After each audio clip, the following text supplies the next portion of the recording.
Welcome to episode 205 of the Fully In It podcast.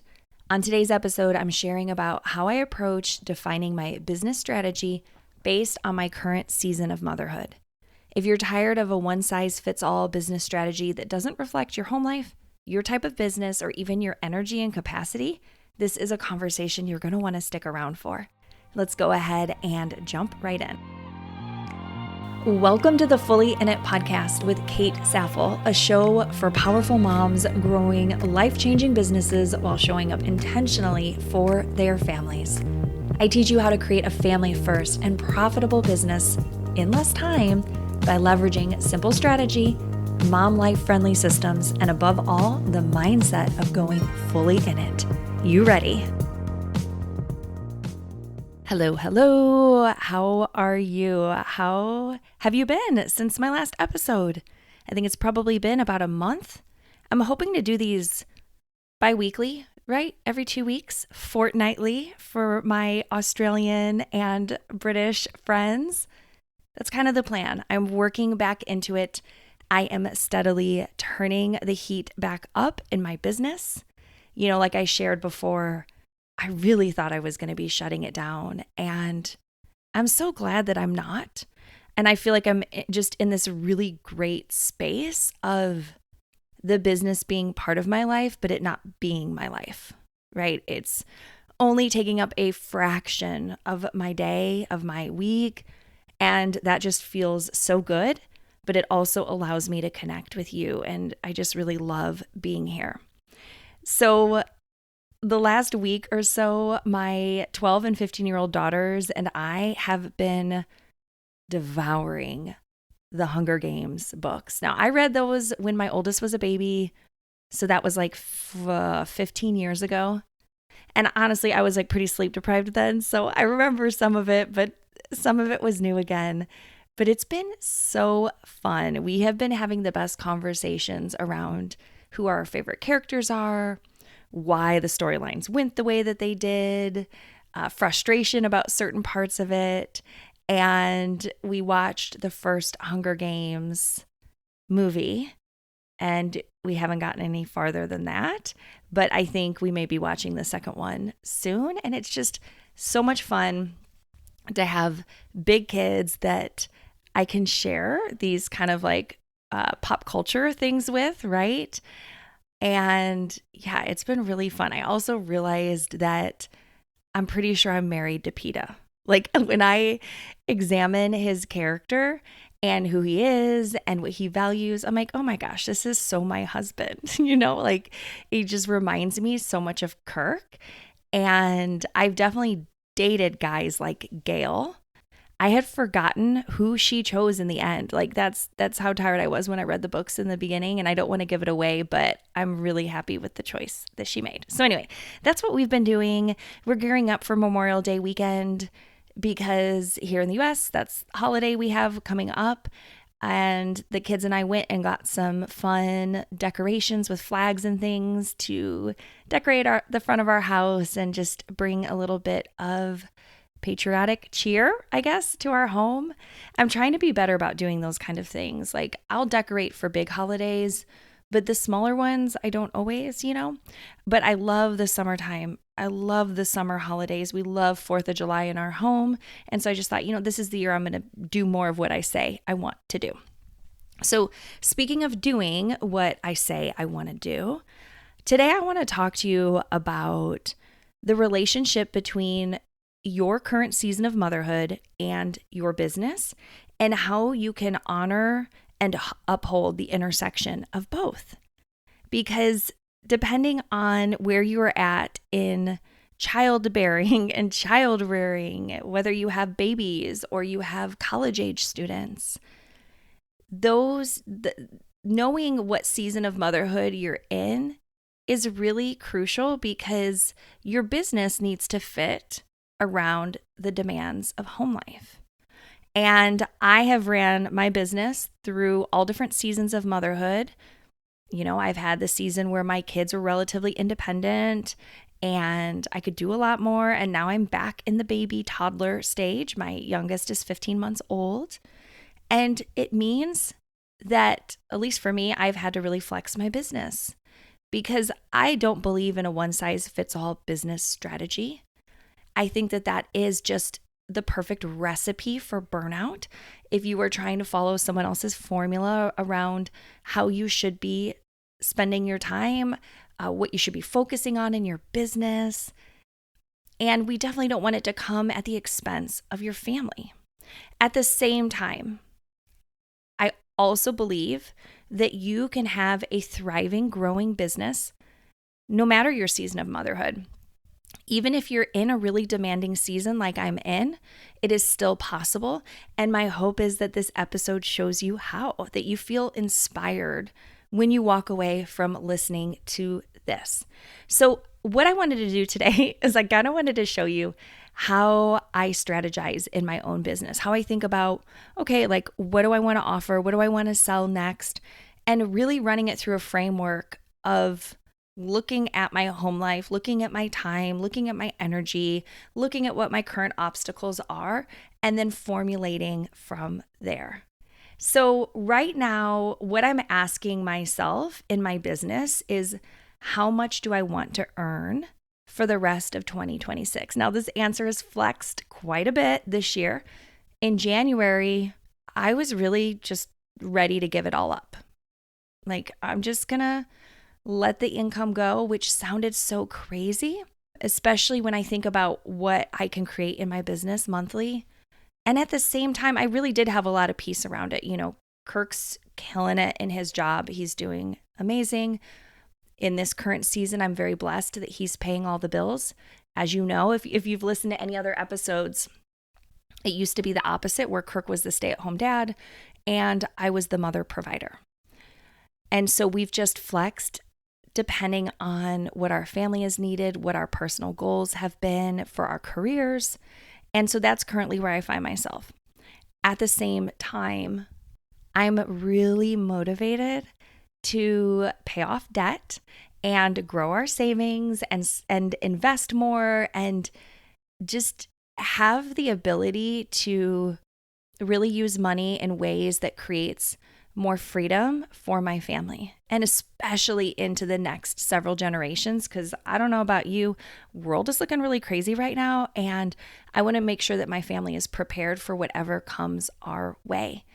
And so if I can help and still be the mom I want to be, I'm going to do both. I'm going to choose both. And my guess is that if you're listening to this episode, you are feeling the same way, right? You want to help your family. You want to scale your business to create a generous profit for your family. And at the same time, you're not going to sacrifice home life. You're going to be there for your kids. You're going to be the mom that you feel called to be, because that's just who you are. That's in your values to show up that way. So I'm asking myself, how much do I want to earn for the rest of 2026?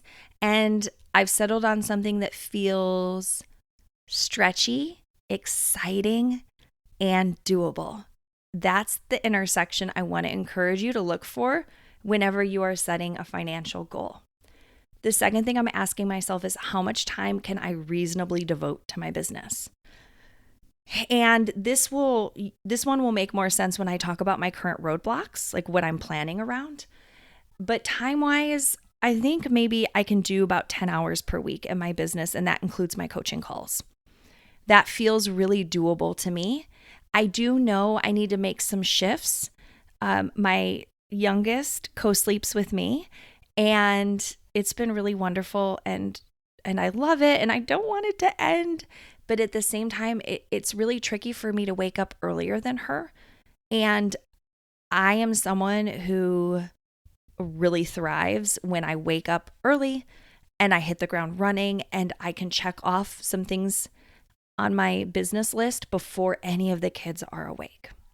Right now, she wakes up though around probably like I'd say 6:30. So it is reasonable that if I can figure out the sleep situation, I could probably at least get an hour in the mornings, maybe 90 minutes before she wakes up. And sometimes she sleeps later than 6:30. Sometimes she sleeps till more like 7:30. And we're going into summer break.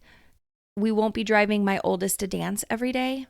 So I think her sleep will probably shift, like her sleep patterns will shift a little bit. And then there's also nap time. I can really see, now she's taking about a 3-hour nap per day. So really, that's like maybe 4 hours a day. I mean, that's generous.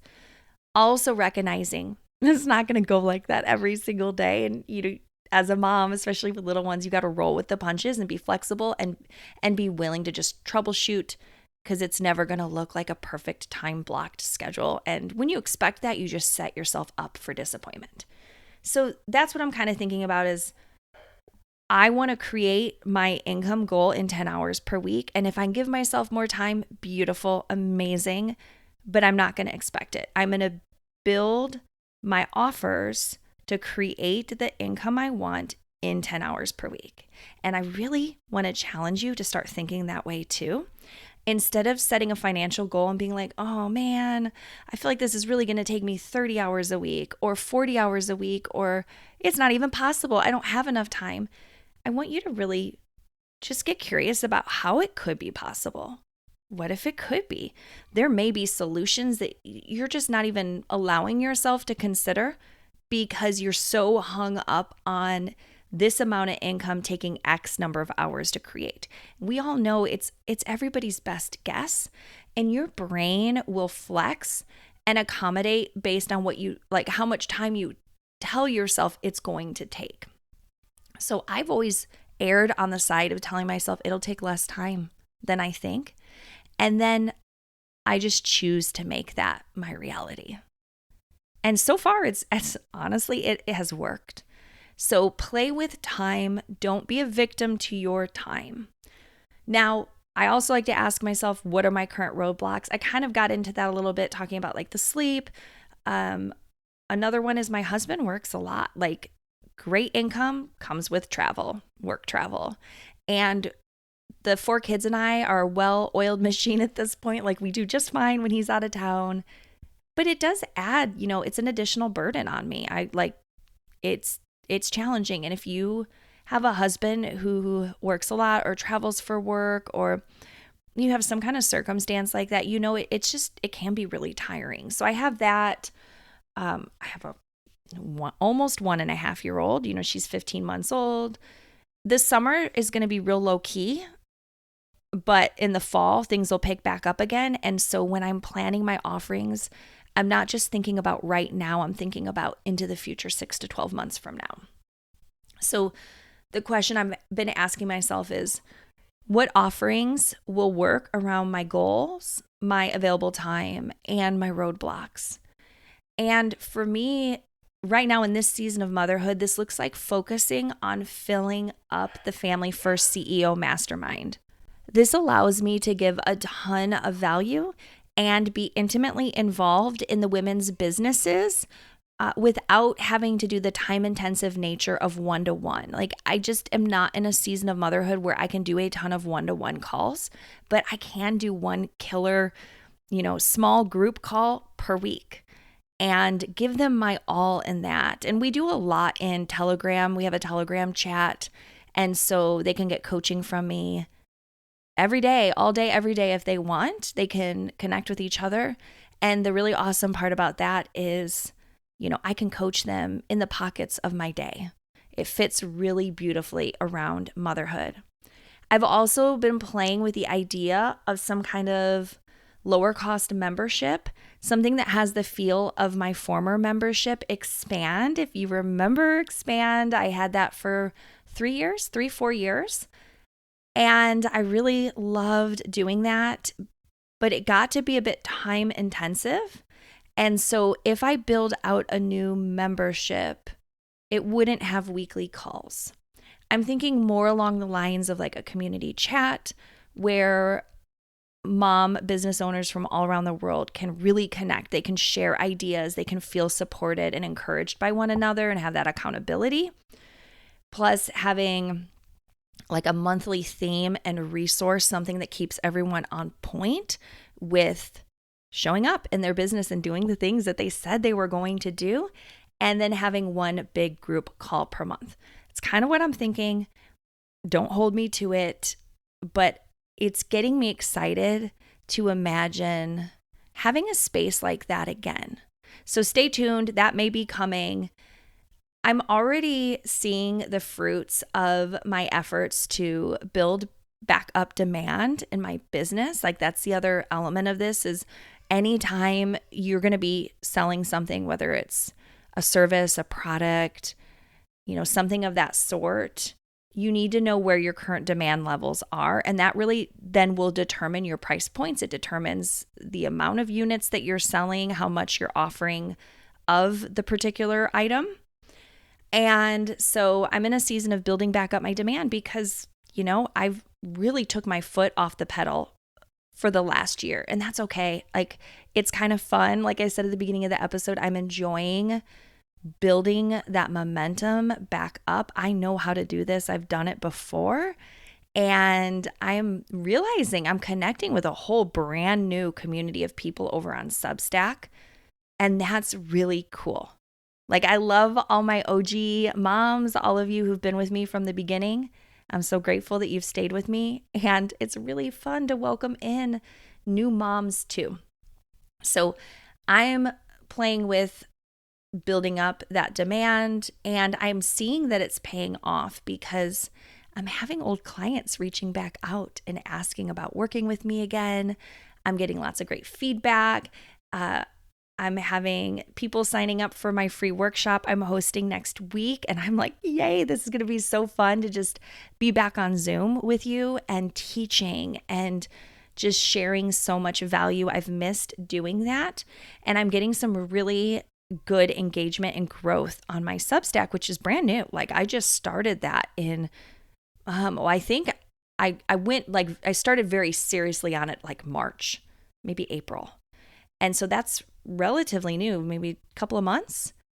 And it's been awesome to just see the community building over there. So that's just kind of a quick little peek into how I think about what I'm building into the future. Obviously, this is not like a conclusive look into it. I know I didn't get a whole lot into the business strategy side of like, okay, these are the steps that I'm going to take. Maybe that's another conversation. But before you can even get to the business strategy, you really do have to answer the questions that I offered in this episode, because that's going to give you clarity around what you can do, what you want to do, and what you're not willing to do. And especially when it comes to your energy and capacity, knowing what you're not willing to do is key as well. And like I said, I'm not willing to do a ton of one-to-one calls. I'm not willing to get back on Instagram and create content all day, every day. I'm not willing to build a business that requires me to outsource childcare or stop homeschooling my kids or feel stressed and hustly in my business. Not willing to do any of those things. So again, the goal is meeting my financial goal this year, doing it in 10 hours a week, fitting it around home life, and having just the best time ever doing it. Just it being the time of my life, because why not, right? If you're going to do this, if you're going to build a business as a mother, why not enjoy it? Why not see this as the most fun thing you have done yet in your life? And like, what a gift that you get to make, a generous earning in your business and be home with your kids and be the mom that you want to be, have the home life you've always dreamed of, right? Like that is where the magic lives. So I hope you enjoyed this episode. I would love to see you at my workshop next week. We're almost there. It is going to be on May 28th. If you're listening to this in real time, May 28th, it is a Thursday, 2 p.m. Eastern. You're going to have to register to join, and I will put the link in the show notes to make that so easy for you. And there's already quite a few mom business owners signed up.